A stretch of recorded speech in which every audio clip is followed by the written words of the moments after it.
What's up, everyone? We are live at 5 and It's not 5. one Turk. Oh yeah, we're just live. We're live. It's Beth. 5 o'clock somewhere. That's right. And I'm Paul and Turk, and this is Henry, and we're joined by Beth Stevens. There I am. Yes. Hey Beth, what's the date? I don't even know what day it is. It's December 18th. You better start counting down to Christmas, Paul. Right. I'm sorry. I'm in the office, which is crazy. Yeah, I can see Alice and Emily behind you. Yeah, so I have my sideshow. Alice and Emily are the OGs. I'm holding a treat to keep Henry quiet. And we're joined as always by Anne. Hello. There she is. Hi. Happy Hanukkah, Beth. Wasn't Hanukkah ended last night? Yes, thank you. End of Hanukkah. I hope we lit our candles. Final blowout. We didn't blow them out, but yeah. Right. Hey, who is here? I feel like, don't we have like a very familiar face here today? A Broadway.com live familiar face. Who's here today? Beth? Oh, we are so lucky because we have the fierce Michael James Scott, and guess what? We have the fabulous Ashley Brown. So we've got some Disney royalty with us today. Fierce and fabulous. I love it. That's right. It's all about Christmas holiday music, right? And there's an event happening. There's an album to talk about. I'm gonna sit on the floor. Yeah, my head was a lot smaller than yours. I wanted to even out our heads. Anyway, I appreciate it. So yeah, I'm totally excited. Beth, you're gonna talk to them. But hey, what are we? We're gonna do another year-end wrap-up topic today, aren't we? We're doing this every day. We do this. What are we talking about today, Caitlin? Today, we're going to be talking about some of our favorite performances. So this is going to be people specific. And obviously there wasn't a whole bunch happening on stage this year. So we're going to highlight some of our favorite stage moments and also some of our favorite theater friends who were on screen this season, and some like really fun Instagram, YouTube, hilarious people. So we got a little bit of everything of our like Broadway favorites on stage and off. So who wants to go first? Take it away. I'll go first. Okay. In the before times, people were on stage. That was still 2020. I remember that. So in January, I went and saw at MCC Theater all the Natalie Portmans, and I want to shout out to Montego. All of them playing not a single Natalie Portman was Montego Glover. And there she is, Montego playing a character named Ovetta with Cara Young. And it was not a musical. It was a comedy, sort of. It was a serious play. And I just love when a performer, we love Montego. We love her from Memphis. If you saw her in Hamilton and Chicago, I mean, come on, she's so talented. But to see her stretch herself as a performer was really special. And to see her do something I'd never seen before. So shout out to Montego Glover and all the Natalie Portmans. I love that title. All of them. She was great. She was fantastic. Now, I'm going to also shout out to Nicole Parker. You know her as Elphaba. You know her as a comedian, a new mom. She did some amazing impressions on Instagram. So if you go to NF Parker Girl, there she is doing a little Patti LuPone. She did all of her impressions she sang the title song of Hamilton as a lot of different people, including Ms. Patti LuPone. But she also did just a tiny, teensy little bit of Lady Macbeth as Judi Dench, as Olivia Colman, as Holly Hunter, as Laura Linney. Who has a Laura Linney impression? Like no one. She's just incredibly talented. Check her out. She also did some other fun things where she did a post-performance interview like a sports figure would do as Elphaba. Oh, So that was in the full green face from her house. She's hilarious. Wow. It's just a little bit of lightness and a lot of talent. Check her out. NF Parker Girl is her Instagram handle. And on YouTube, she's Nicole Parker Redford. I think she's married to Robert Redford. I can't confirm. Okay. Finally, this is a stage one and a screen one. I want to tell you that Michael Urie is very talented. And he was fantastic in Grand Horizons, playing a very, very put out son of a divorcing couple who just was trying to keep it together. And that feeling of going home and seeing your family, he encapsulated that beautifully. And I know a lot of people went through that this year. And then, of course, he did Buyer and Seller with us, with Paul directing the live stream of it as a benefit. With Nick Corey. Nick Corey directed. With Nick Corey directing him as an actor. And it was just, I didn't get to see it on stage. So it gave me a second chance to see it. And it was just brilliant. And you know what? He got a standing ovation from me in my living room. So those are my performances of 2020. Yeah. He was, you know what? I'm going to go next because that's a good segue, because I was avoiding people that I worked with. So I did get to work with Michael on that, an amazing cast of Live Together to the Part, which was one of the first benefits we did. And of course, everyone in the Sondheim concert, too many to name. But you know, those ladies who lunched, they got shouted out in a lot of sort of year-end wrap-ups from a lot of media. Anyway, I think you need to name their names. Oh, Christine Baranski, Meryl Streep, Audra McDonald. Yes, of course. The A-Team. Yeah. Okay. And by the way, that was all Christine Baranski's idea. And Raul Esparza gathered them. Anyway, we're not doing them. It's not about them. It's not about her. Anyway, I want to shout out. I'm going to start with, like you did, I'm going to start on stage because I think it's important. I don't want to forget how fantastic Shireen Pimentel and Isaac Powell were in West Side Story, because this was a very jarring, I think I'm going to say a jarring production, a beautiful production, and just very different. They were so fantastic. I did not know Shireen. She was in The Lion King when she was little, right? Speaking of Disney royalty. And Isaac, of course, we knew that he had the moves from Once on This Island. I mean, he was adorable in Once on This Island. But to see him play Tony it was just stunning work. It was really stunning work. And unfortunately, I really want to shout them out because they were not deemed eligible for Tony nominations because the show was not eligible, and they both definitely would have gotten them. So I wanted to just give them a moment, and hopefully you'll get to see them back on stage at the Broadway Theater, falling in love and going through the drama. It's West Side Story, people. So anyway, that was fantastic. And then I want to talk about, if we're talking about people, theater people on TV, Noma Dumesmini, who we love, who of course is in Harry Potter and Cursed Child. She just stood out for me as like, I was kind of like, well, there's so many people I got to see on TV, but like she jumps out, maybe because it's really current, but The Undoing. She was on the Nicole Kidman show, The Undoing. Oh my God, that's Haley, you guys. That's Haley. She's a lawyer.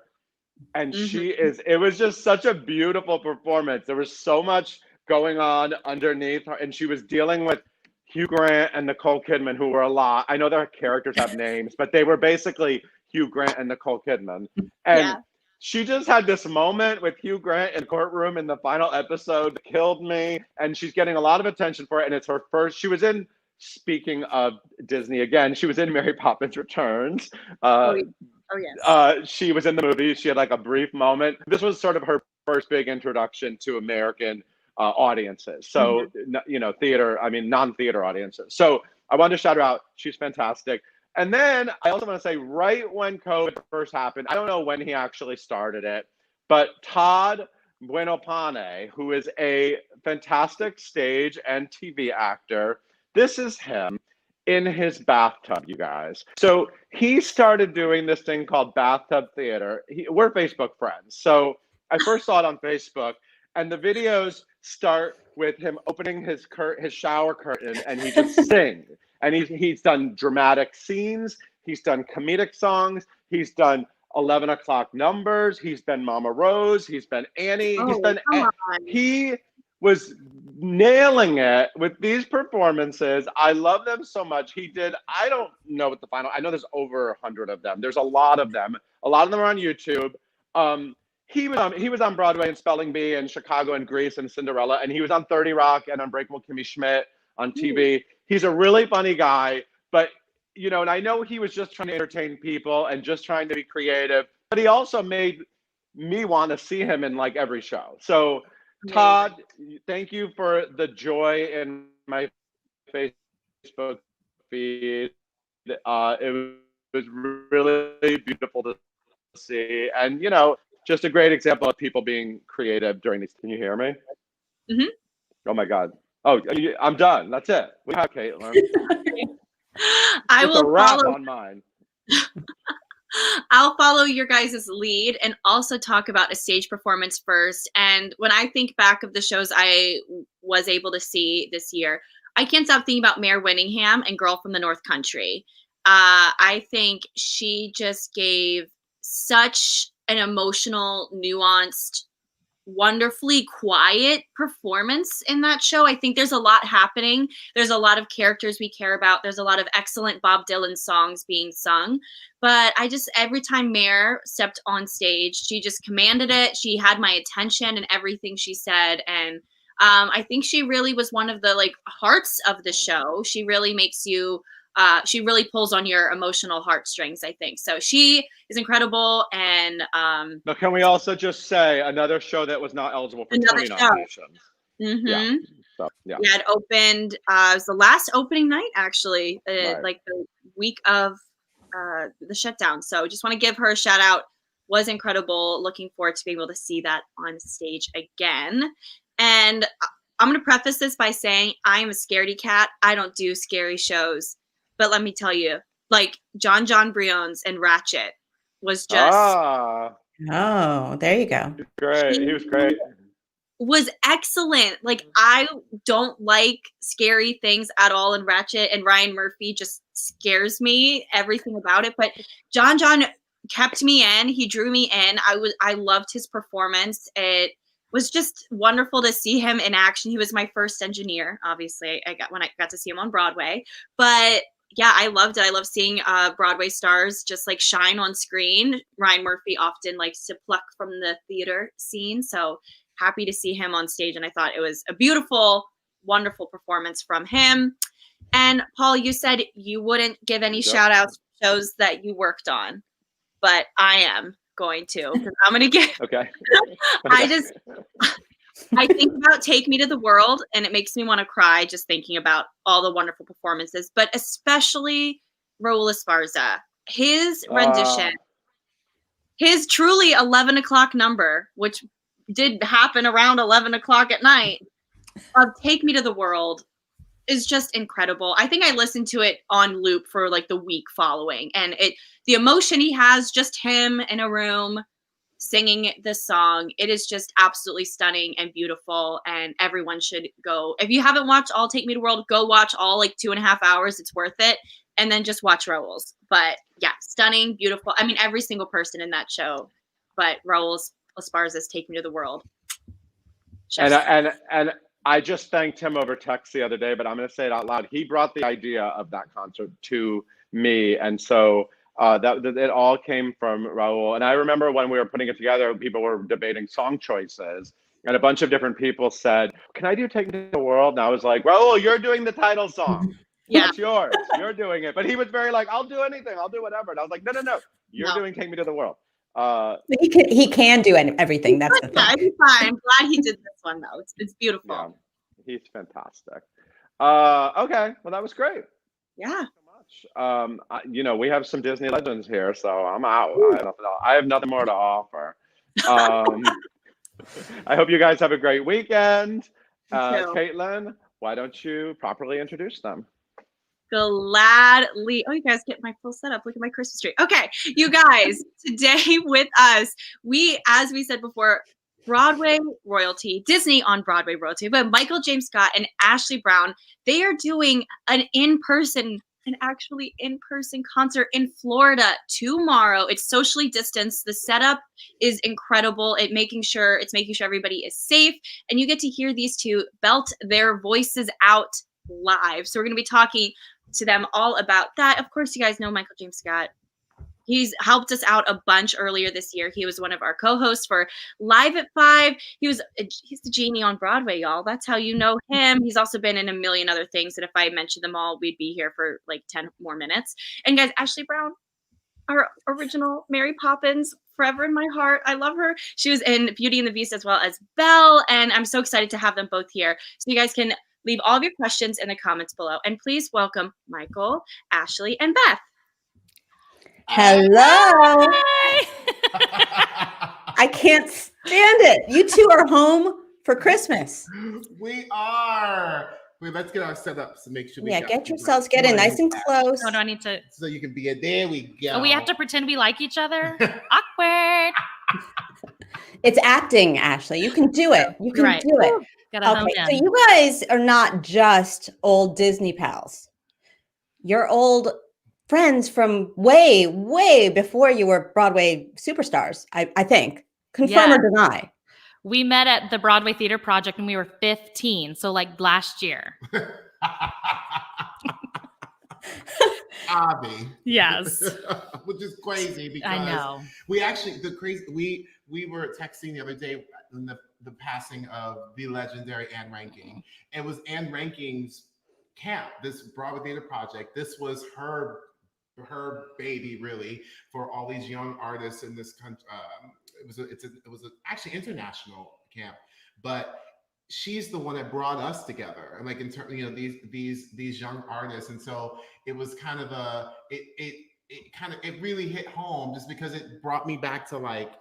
I was like, oh my God, like that was like the start of so many. I mean, even any Broadway show you do, I mean, there's about 10 to 15 people in each cast who were at Broadway Theater Project. And so we were all kids together, and Anne and that whole staff just nurtured us. And it was all of our first real world in this industry, doing any, like what this could possibly be for all of us. And the fact that so many of us have been successful, it's, we definitely owe it to Broadway Theater Project for sure. What a wonderful legacy for Anne Ranking, besides her own body of work, to have nurtured young talent who keep on giving back. And speaking of giving back, you're home, you're in Orlando's, Orlandonians, whatever you might call yourselves, Orlanders. I could go on and on. And you are going to give back to your community again tomorrow night when you do a concert. Tell me about it. So it's very exciting. So I did a holiday album earlier this year. Just throw it out there. It's called Fierce Christmas. Super fierce. Very fierce. It was. And, all right, go on. We'll talk about the album in a second. Yes. So basically, it started with that, which was this answer to all the craziness in this year. It's really my protest of joy. And the Dr. Phillips Center, which is this amazing, huge performing arts center down here in Orlando, Florida. I was just there at the beginning of this year playing the Genie. Disney and Broadway took me to play the Genie in my hometown because the national tour was there. I got to play this iconic role in my hometown. That was this year. And insane. Which was crazy. And actually after that, Ashley and I got to be a part of the Epcot Center's Festival of the Arts Disney on Broadway concert series, which was also. So he was doing 8 shows a week as the Genie and running over to Epcot to do our outdoor concert series there. I was like, Michael, you are letting us have it. Listen, when the mouse calls, you got to do it. Honey, I know.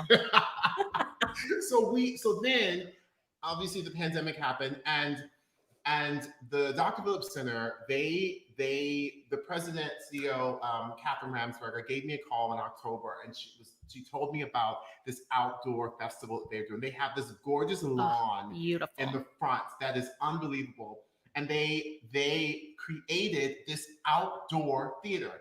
The audience they're all you're in your own socially distant boxes. The stage is literally like half of a ball field. It's unbelievable. There are 3 jumbo screens. It's crazy. So everything is spread out. And they raised the money to get this happen. The city was involved. They got it. And this is really the beginning of a 7-month outdoor festival that's happening. And I am helping getting it going. And we are doing my show, my holiday album, A Fierce Christmas, and doing others, obviously holiday songs and all those things. And I thought, there's no other person who I could get. Ashley is from Florida. She's a Pensacola girl, and she has Orlando ties. And we have been such good friends for so long. It just made sense. And it just meant a lot. And so I knew that I wanted to have her and have that energy that is Ashley Brown on that stage. Orlando loves her.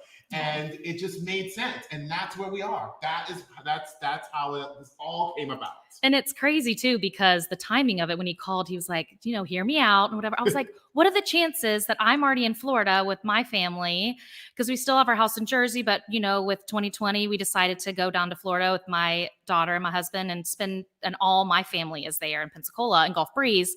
So we've been there the whole time. And I was like, I can drive down.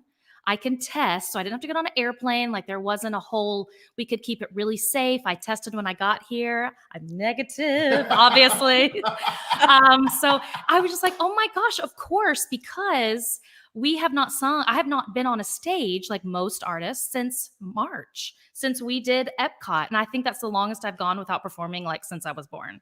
You're bookending this year together.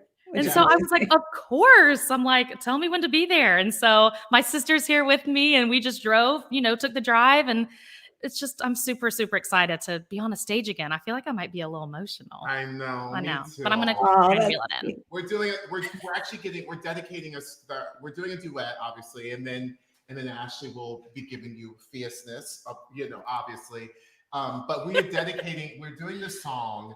We're dedicating the song to all the entertainment industry workers. And obviously, it's been a really tough thing for the industry here, as it is everywhere. But, with the theme park workers, with all of that down here in Orlando, and then also just the industry, it is really, really devastating. And so we wanted to do, there's a song that we got fierce special permission to do. We did.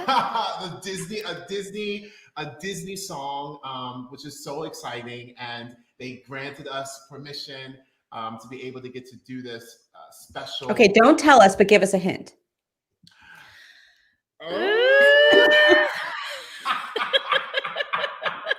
No, but I could not believe they allowed us to do it because, they like to keep their things, their things. But I think being in Orlando and knowing that the purpose of this song is it's so positive and it's to help. And, because our industry was the first to go and it's going to be the last to come back. And I feel like it's going to be a new world for us, and when we do come back, it's not going to be what it was for a long time, maybe ever.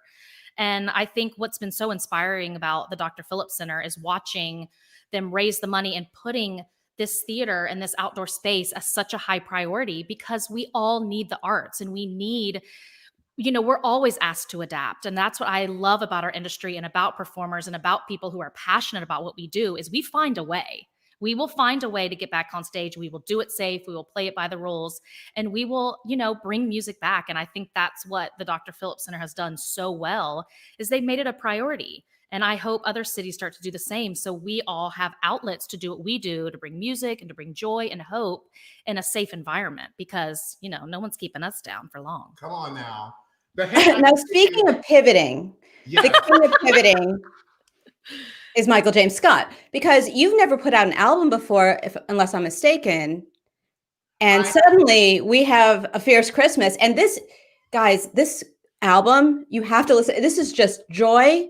And you can dance to it. And the vocals, especially the vocals on I'll Be Home for Christmas there's no other word. We just have to say it. It's fierce. It's fierce. It's fierce. That's one word. That's it. So, Michael, you put this together very quickly, didn't you? Very quickly. It truly was like, oh, that's what you do in the pandemic. No. I'm like, what the heck is going on? I was in this crazy, I've always wanted to do a holiday album. I've said this before, actors practice Emmy speeches, Oscar speeches, Tony speeches. I've been practicing my holiday albums. You practice your speeches too. I be did, honest. And yes, I'm like, thank you so much. Humble. I love it. I like to thank God. No, and Kieran. Oh my God. I just wanted to do, my husband was like, we're going to make this happen. And so it truly was this like crazy sort of fast thing. He ended up having ties down to Orlando as well with a record label there. And they were like, yes, let's do it. And for me, I was really adamant about bringing artists together. So like my single was arranged by, we know him very well, the incredible Jim Abbott. He is like, musical extraordinaire, everything. He does all of the Disney concert series stuff, and he's amazing. But so Jim did that, and we have like 9 other Broadway musicians playing on the album, and so they all did that remotely. And I was so adamant. I was like, I would love to be able to figure out how we could make that happen. And then I went down to Orlando to record the album in 2 weeks. We had musicians down here going one by one in the studio, COVID safe, obviously. And then we put it all together. I started. That was in October. I mean, that's how fast it happened. It was crazy that it was sort of like that. But you know what? People aren't working right now. Everyone's really passionate about doing stuff. And so it just they just worked. Everyone worked and worked and worked, and we made it happen. That was so awesome. That's how it is. And it's a tribute to all the classics. I wanted people to feel comfort after this crazy year. And just to sort of like, our country is so divided right now. There's a racial awakening. We're still fighting for inclusivity, diversity, equality, all the things. But here's the thing that can bring people together: fierce holiday music. Yes, that is the truth. So that's where this came from, and I'm so proud and so excited that it happened to be in a pandemic that it happened, but it happened. Yes. So.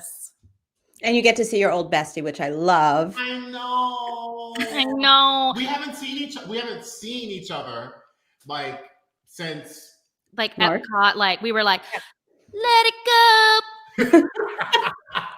And then we went home, and then we were like, oopsie, COVID is here, and then life, and then here we are. Like, it's crazy. Yeah. All right. Well, I have so many more questions, but I know that your fans have questions. So, Caitlin, what are our viewers asking this pair of talented people? They want to know. People want to know some things. Okay. People want to know. Okay. We're going to start with Henry on Facebook wants to know, what Disney musical, based on any movie or whatever, would you two want to do together? Ooh. That hasn't been done. I guess the movie that hasn't been done. Yeah. You can remake something. We don't care. You can do a revival. What will we do? I mean, the world is our oyster. What could we do? Oh my gosh, Henry, that's such a good question. A good one. I mean, we could revive Poppins, and I would be Bert. I mean, would I be the bird woman now? Oh, stop it, Ashley. Actually, we could just switch kidding. Actually, if I was Poppins and you were Bert. You're just the bank token. Oh, I'm just kidding. We call it Mary Blackens. Yeah. And scene. And oh my word. Chocolate Poppins, honey. Yeah. Oh my gosh. I mean, I'd buy a ticket. I'm just saying. I would buy a ticket for that, 100%. I don't know. I feel like, I don't know, maybe like a classic. Like,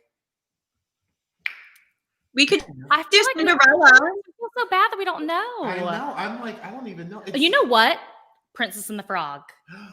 Oh, I love that. My daughter has started to be obsessed with that movie, and I forgot how good it is, and the music is amazing. Yes, that's Jen Cody lets us have it as the blonde princess. Mm-hmm. Yes, I like that. That's what it would be. That music. Ugh. Great. I will take that. Okay, so Maya wants to know, what was your guys' first Broadway experience? What was your first Broadway show you ever saw? Oh. He's there, the Phantom of the Opera. That was mine, along with millions of others. Were you terrified? Yeah, was it scary? How old were you? Were you scared? No, I mean, I think the first time I went to New York, I was probably like 8th grade, 9th grade. So I was older. So I didn't, see it as a child. But the weird thing is my first show I saw on tour was Beauty and the Beast. And I was in elementary school. And I remember being like, oh my gosh, I have to do this. And when I joined the cast, the director was like, oh, she saw the tour. And like half the cast was in the tour. So I was like, party of one. Because I was like, well, I was in 3rd grade. And they were like, I was on that tour. Yeah. But that's the gift of a show being open for 12 years. I'm like, there you go. you know. Well, that actually was my first Broadway show, because I went to New York for the first time when I was a freshman in high school, and it was Beauty and the Beast. I saw Beauty and the Beast on Broadway. That was my first Broadway show. Who was your belle? My belle was oh my gosh, Susan Eags. No, no, I'm kidding. Who was my belle? I can't remember. Was it Carrie Butler? Was she? Oh belle? yeah, she was. Yeah, she was belle. I think it was Carrie Butler. But my beast was Jeff McCarthy, who I ended up I bet he doing was the so Pirate good. Queen with, and I have a full-on photo at the stage door, and like, man. and it's like me and Jeff, and I showed. We need to see that, Michael. Put it out there. What was your face like again? My face was like. and I sent it to Jeff. I gave it to Jeff, and like once we were like in the run of rehearsals for the Pirate Queen, I was like, Jeff, you have to see this photo. And he goes, oh my God, my hair. Like, and he's like, because he's like gray, all gray. He was all gray now. He was like, oh my God, my hair. I was like, Jeff, it's about the moment. Yes. I guess Jekyll and Hyde was another one, that trip. And I remember Linda Eder. I mean, she's still my jam, because I'm like, hello, that voice, I cannot. And so I remember like that was one of the shows, because normally I was nervous to go to the stage door, because you can see how shy I am. But I did go there because Linda is my jam. And I definitely like have a with Linda. Can you both do that at the same time? Because that's your Christmas card right there. Yes. I also did my first Broadway show in the same theater where I saw my first Broadway show. That is cool. Which is crazy. Full circle. That is really cool. Yes. Beauty and the Beast is my first show too. I was like, I could be that spoon. Yes. Come on. Like there was like one little chocolate. What an aspiration for you. Like, a napkin. Dancing, and I was like, oh, I actually told Tom. I think you could be the corkscrew. I feel like it stands out more. Did you told Tom Schumacher you could be the spoon? I told Tom Schumacher, I was like, we talked about Beauty and the Beast came up or something, and I was like, Tom, like that was my first show. Like I saw it, I was like, I saw the black man in the living, and he was the spoon. And I was like, I can be the spoon. I can be the spoon. And he was like, I think we made up for it. For sure. The genie, the spoon. I mean, they're balanced. Oh my gosh. I love it. But that's the cool thing about when I remember about Beauty and the Beast, and now you're thinking about just that sort of epicness of like a big Broadway musical. Like the cool thing about, like, for example, Disney on Broadway, when you think about that, is the idea of even back then, there was still color. Like I got to see myself on stage. Yeah. And that was also a huge thing. And that's what I've talked about before. I think that was actually the conversation that Tom and I were having about, because I was like, we were talking about the fact that I'm like, I was in there and I was in this audience seeing myself on stage, and they have, because they've been doing it since then, you know what I mean, like for a long time. So it was just an amazing thing to be able to look at this huge big Broadway musical, right, and see someone that looked like me too, you know. I was like, oh my gosh, like I could be up there. Yeah. Like, so it's just especially because that commitment to being inclusive that Disney has always had, they're also often the introduction to Broadway for young people, for children. And so that's so wonderful that you got to see yourself in this. It impacted my whole, I was like, I can do this. I can do it. I mean, they're very inclusive of cutlery as well. I just want to point that out. Yes. Oh my God. What a night. I think we have time for one more question. We could do one more. Okay. And Ashley, not you, Ashley, but another Ashley on YouTube wants to know, just general, I need a level of excitement, a number. How excited are you for tomorrow? And what are you most looking forward to be able to sing in front of an audience again? Oh man, I mean, this is as quiet as we've ever been through this whole interview. I think because our excitement is like, we can't even like express it. I mean, it's like, that's what I was saying. I feel like it's emotional because it's what we do and we're so passionate, and never, ever, ever did I ever think that we would never have an outlet to do what we do? You know, it's like, you know, you could go to another country or go to another stage or go to another city to do if you weren't on Broadway, you would find, but like to really be somewhere where you're like, I can't even go anywhere to do what I do, like nowhere. It's very alarming. And so to be able to do what we do and as such great friends and to experience being on stage again it's hard to even put into words. And I think, I mean, obviously what I'm most excited about is our duet and being able to sing together but still following all the rules. Like we don't have to be like, are we doing okay? Is this bad? Or, you know, it's like we're doing it safe. And the Dr. Phillips Center have gone above and beyond to make sure it's that way that the audience feels like they can truly just come and enjoy.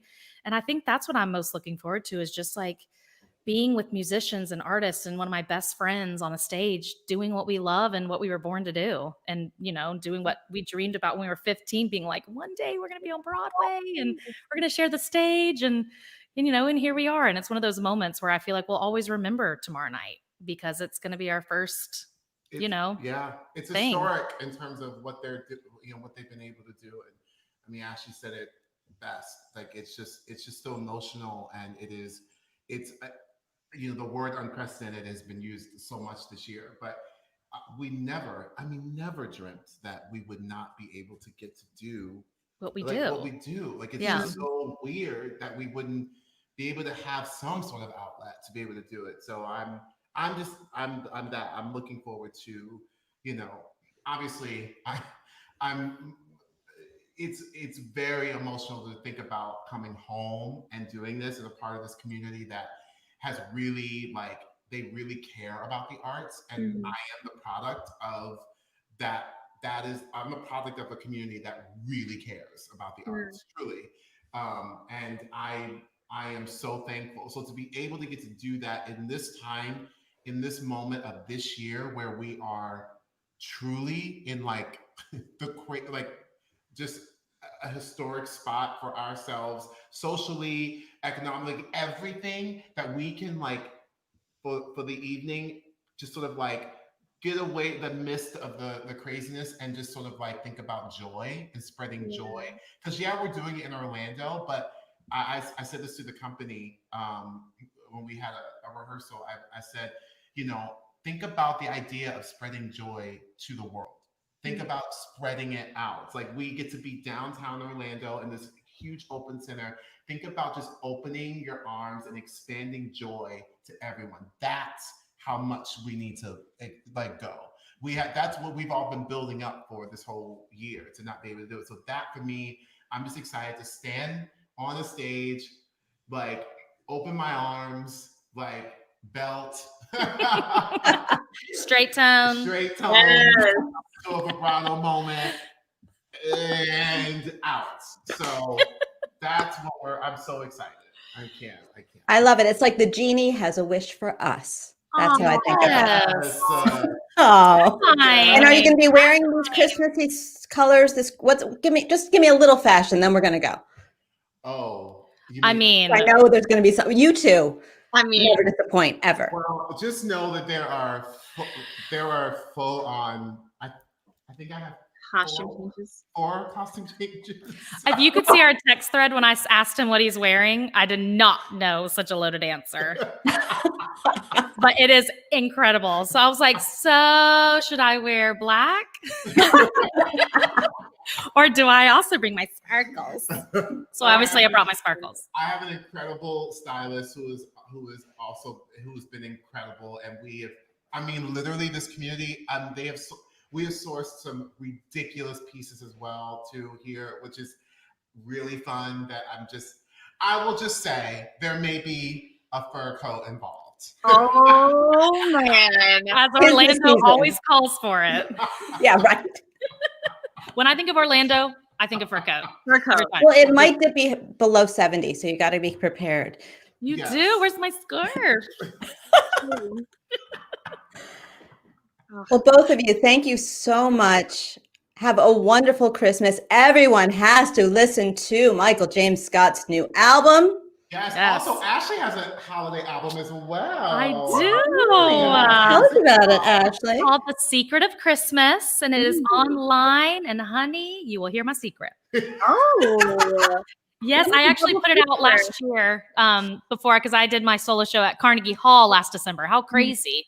So I put out the album right before that. And so lots of awesome New York City musicians and a lot of my own arrangements and stuff. So yeah, but obviously it's about the fierceness. Open your presents to these people. Yes. They're so good. And have a two-show day with their albums, with their holiday albums. Yes. Put it on the playlist to get in your holiday business. Honey, put it on shuffle. Oh man.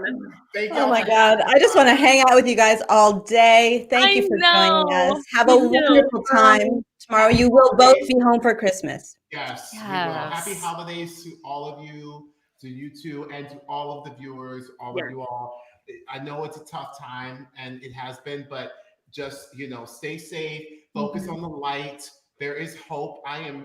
We both, we're hopeful, we are hopeful. We are hopeful that it is going to get better. But we just hold on, stay in the light, stay in the love, stay in the laughter of it all.